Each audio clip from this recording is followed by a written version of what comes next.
sisters natin sa iba't ibang panig ng mundo. Ramadan Karim sa mga Muslim brothers and sisters.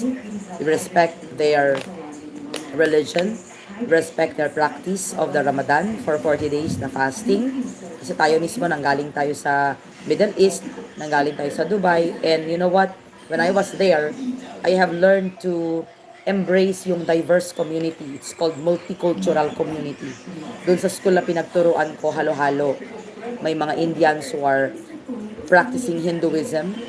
Merong mga Kristiyano, Catholics, and other Christian denominations. And of course, majority would be Muslims because it's a Muslim country, Middle East. But, alam mo, walang discrimination, walang judgments, walang stereotyping. There's nothing like that.